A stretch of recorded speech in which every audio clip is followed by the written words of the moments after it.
Welcome back to First Move. I'm Lynda Kinkade, and a very good morning to you if you are waking up with us in the Asia Pacific. Well, in today's Money Move, an exciting day on Wall Street. The Dow rising above 40,000 for the first time ever during Thursday's session. The blue chip index crossed the key threshold briefly before falling back and ending the day lower.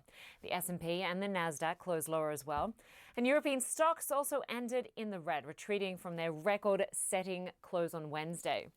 In Asia, the Hang Seng gained 1.6%, led by Chinese real estate stocks. The rally triggered by a report that China may help local governments buy unsold homes. The Nikkei and the Kospi were also up. Well, our Paul LaMonica, senior markets analyst writer at Barron's, joins me now. I keep wanting to say our Paul because he used to be at CNN.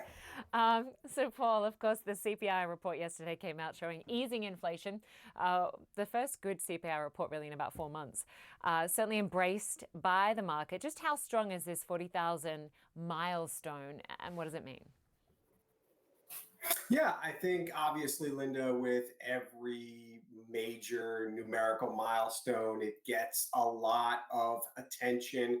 But keep in mind that, because of the way math works, it is a little bit easier statistically to get from 30,000 to 40,000 and then 40,000 to 50,000. The percent increases are smaller. So Dow 50,000, I think we start the countdown now. Who knows when that'll happen.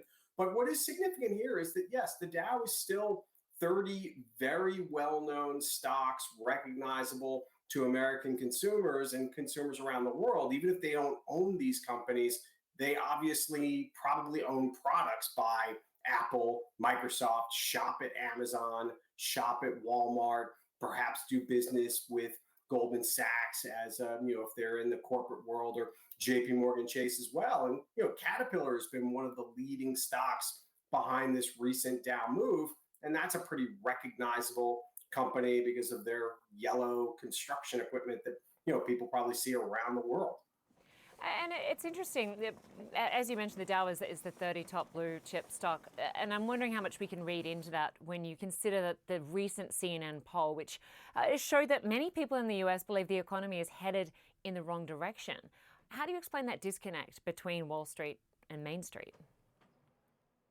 Yeah, I mean, we all know that what happens on Wall Street isn't always a complete reflection of what's happening in the US economy. And I think what's probably taking place here, Lynda, is just that inflation, while inflation pressures are coming down, they are still pretty high, particularly for lower wage consumers. And that takes a bite out of paychecks and really puts a dent in consumer confidence. But when you look at the strong earnings that we have for many big companies, that does imply that consumers are still spending. Yes, retail sales for last month were a little bit softer than expected, but the American consumer continues to power along, even though they are not happy about inflation. So I'd be careful to say that what's happening with consumer dissatisfaction that's showing up in the polls is a sign that the economy is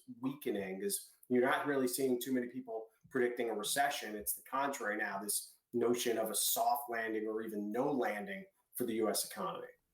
Paul LaMonica, as always, good to have you with us from New York. Thanks so much.